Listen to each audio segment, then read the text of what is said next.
சம்பாதிக்க பணத்தை பக்குவமா செலவு பண்ணுங்க. ஒரு நாளைக்கு ஒரு 50 ரூபாயாவது சேமிக்க பழகுங்க.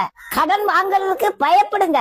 கடல்ல விழுந்தாலும் யாரும் காப்பாத்துவாங்க, ஆனா கடன்ல விழுந்தா யாரும் காப்பாற்ற மாட்டாங்க. அண்ணன் தம்பி நல்ல வசதியா இருக்காங்க, அவங்க உதவுவாங்கன்னுட்டு கனவுல கூட நினைக்காதீங்க. ஒரு தாய் வயித்துல பிறந்த பிள்ளை கூட ஒருத்தர் நல்ல ஆசீர்வாதமா இருக்காங்க, ஒருத்தர் கஷ்டப்படுறாங்க. பாட்டுக்கு ஒருத்தர தெரியும், அவர் நல்ல ஆசீர்வாதமா இருக்காரு. 40-50 பங்களா வாடகைக்கு விட்டுருக்காரு. விலை கூடின வெளிநாட்டு காரு 10 இருக்கு. அவருக்கு ஒரு அண்ணன் இருக்காங்க, ஒரு அக்காலும் இருக்காங்க.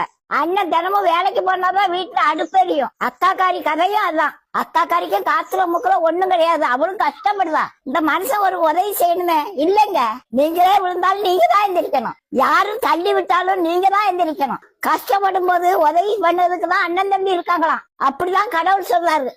ஆனா இந்த காலத்துல யாரும் அண்ணன் தம்பிக்கு உதவி செய்யறது இல்லைங்க. ஆனா நீங்க அப்படி இருக்காதீங்கய்யா. நீங்க உங்களால முடிஞ்ச அளவுக்கு அண்ணன் தம்பி அக்கா தங்கச்சிக்கு உதவி பண்ணுங்க. உங்க பிள்ளை குட்டி நல்லா இருக்குங்க. நீங்க அண்ணன் தம்பிக்கு உதவி பண்ணா கடவுளுக்கே உதவி பண்ண மாதிரிங்க. அவரு உங்களுக்கு வட்டியும் முதலுமா சேர்த்து தருவாருங்க. ஆனா அண்ணன் தம்பி அக்கா தங்கச்சிட்ட வட்டி மட்டும்